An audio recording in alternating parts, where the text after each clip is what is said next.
Hello बच्चों, कैसे हैं आप? उम्मीद करती हूँ आप बढ़िया और एकदम मजे में होंगे। तो आइए बच्चों, आज हम जानेंगे इस अध्याय में अनुच्छेद लेखन के विषय में। क्या होता है अनुच्छेद लेखन, और उसके बाद हम कुछ अनुच्छेद लेखन के विषय आपके सामने रखेंगे। तो बच्चों, किसी भी विषय पर कुछ वाक्यों में मन के भाव या विचार लिखना अनुच्छेद कहलाता है। अनुच्छेद निबंध का ही छोटा रूप होता है। निबंध में जो बातें विस्तार पूर्वक उदाहरणों के माध्यम से स्पष्ट की जाती हैं, अनुच्छेद में वही बातें संक्षेप में लिखी जाती हैं। अर्थात अनुच्छेद में किसी विषय के केवल कुछ बिंदुओं की ही चर्चा की जाती है, क्योंकि इसमें अधिक विस्तार करने का स्थान नहीं होता। अब इसमें कुछ ध्यान देने वाली बातें हैं कि अनुच्छेद लिखते समय आपको कौन कौन सी बातें ध्यान में रखनी है, ये जाननी बहुत ज़रूरी है। जैसे कि अनुच्छेद के विषय में अच्छी तरह से विचार करके मुख्य बिंदुओं को लिख लेना चाहिए या उसको रेखांकित कर लेना चाहिए, अंडरलाइन कर लेना चाहिए। अनुच्छेद के मुख्य बिंदुओं के आधार पर छोटे छोटे वाक्यों में विचार करने चाहिए। अनुच्छेद लिखते समय सदैव सरल और व्यावहारिक भाषा का प्रयोग करना चाहिए और अनुच्छेद लिखते समय उदाहरण, पक्ष विपक्ष तथा तर्क वितर्क से बचना चाहिए।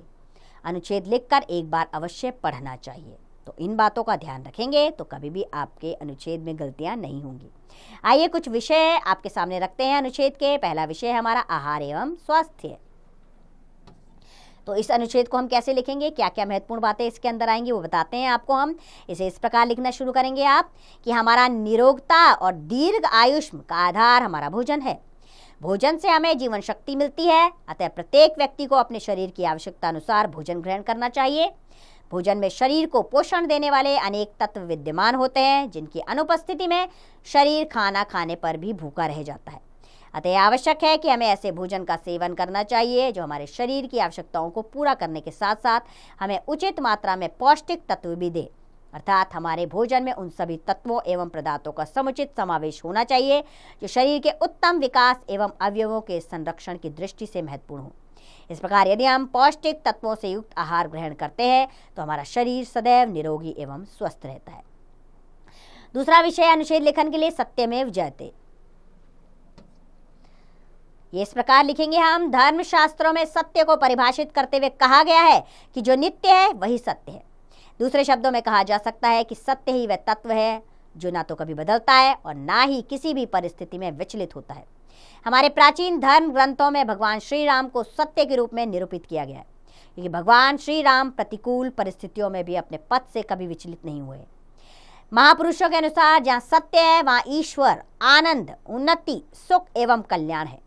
इसके विपरीत जहाँ असत्य है वहाँ पतन, अवनति, पराजय एवं अपयश है। सत्य को अविनाशी और असत्य को नश्वर माना गया है। शास्त्रों में सत्य की महिमा का शंखनाद करते हुए उद्घोष किया गया है, सत्यम शिवम सुंदरम, अर्थात सत्य ही शिव है और शिव ही सुंदर है। अतः सत्य का पालन करना मानव का परम धर्म है। अगला विषय है हमारा अनुशासन। अनुशासन उन्नति का द्वार है। अनुशासन पर ही हमारा भावी जीवन निर्भर है। अतः यह जीवन के प्रत्येक क्षेत्र में आवश्यक है। हम चाहे सड़क में हो या बाजार में, घर में हो या किसी कार्यालय में, हर जगह अनुशासन हमारे व्यक्तित्व की शोभा बढ़ाता है। अनुशासन में रहने से हमारे अंदर शक्तियों का संचय होता है। अनुशासन किसी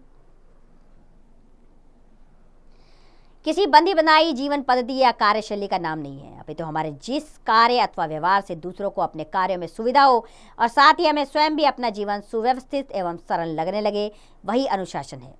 इस प्रकार यह कह सकते हैं कि जहाँ एक ओर अनुशासन हमारे व्यक्तित्व को निखारता है, वहीं दूसरी ओर हमारे सामाजिक जीवन को भी सुंदर व सुदृढ़ बनाता है। अतः हमें अपने जीवन में अनुशासन के महत्व को समझना चाहिए, क्योंकि हमारे अनुशासन में रहने पर ही हमारा राष्ट्र अनुशासित बनेगा तथा तेजी से उन्नति के मार्ग की ओर अग्रसरित होगा। अगला विषय है अनुच्छेद लेखन के लिए बच्चों हमारा प्रातःकाल का भ्रमण। तो बच्चों, प्रातःकाल का भ्रमण स्वास्थ्य के लिए वरदान है। प्रातःकाल का वातावरण अत्यंत मनोरम होता है। इस समय चारों ओर शीतल, मंद व सुगंधित वायु बहती है। इस पवित्र वायु का सेवन करने से व्यक्ति दिन भर चुस्त एवं फुर्तीला बना रहता है। प्रातःकाल का भ्रमण व्यक्ति में प्रसन्नता, ताजगी एवं उत्साह का संचार भी करता है। प्रातःकाल उपवन में टहलना, हरी घास पर चलना, स्वच्छ वायु में सांस लेना तथा खुले मैदान में कसरत करना अपूर्व आनंददायक होता है, क्योंकि फूलों पर मंडराते भौरे, पेड़ों पर बैठे पक्षियों का कलरव, भांति भांति के रंग बिरंगे फूल वातावरण को अत्यंत सुखद बना देते हैं। किंतु जो व्यक्ति आलसी होते हैं वे प्रातःकाल के इस मनोरम दृश्य का आनंद लेने से वंचित रह जाते हैं। अगला है अनुच्छेद लेखन के लिए विषय शिष्टाचार। शिष्टाचार का अर्थ है शालीन और शिष्ट व्यवहार, अर्थात अपने माता पिता, गुरुजनों, शिक्षकों एवं अपने से बड़े स्त्री पुरुषों के प्रति किया जाने वाला विनम्र व्यवहार शिष्टाचार कहलाता है। इसके अतिरिक्त छोटों के प्रति स्नेह, सद्भाव और सहानुभूतिपूर्ण व्यवहार करना भी शिष्टाचार की श्रेणी में आता है।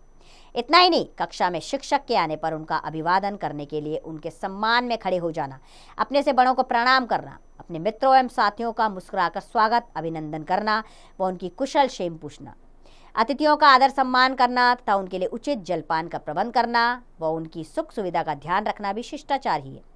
शिष्टाचार का पालन करने से भी मनुष्य समाज में सभ्य बनता है। अतएव यह कहे जाने में कि शिक्षा और संस्कृति की वास्तविक शोभा शिष्टाचार में ही समाहित है, कोई अतिशयोक्ति नहीं है। तो बच्चों, हमने कितने सारे विषय पढ़े अनुच्छेद लेखन के लिए, लेकिन एक बार आपके अभ्यास के लिए यह अध्याय दोहरा लेते हैं। बच्चों, किसी भी विषय पर कुछ वाक्यों में मन के भाव या विचार लिखना अनुच्छेद कहलाता है। अनुच्छेद में किसी भी विषय की केवल मुख्य बिंदुओं की चर्चा की जाती है, क्योंकि इसमें अधिक विस्तार करने का स्थान नहीं होता। अनुच्छेद निबंध का एक छोटा रूप होता है। अनुच्छेद लिखते समय सदैव सरल और व्यवहारिक भाषा का प्रयोग करना चाहिए। अनुच्छेद लिखते समय उदाहरण, पक्ष विपक्ष तथा तर्क वितर्क से बचना चाहिए। मुझे पूरी उम्मीद है अनुच्छेद लेखन आपको समझ में आया होगा। अब आपने क्या करना है, आपने कोई भी विषय ले लेना है और उस पर अनुच्छेद लिखना है। स्पष्ट जानकारी आपको मिल चुकी है, क्या क्या सावधानी बरतनी है ये आप समझ चुके हैं। बस अब देर किस बात की, अभ्यास की देर है। तो इसका अभ्यास कार्य आप स्वयं कीजिए।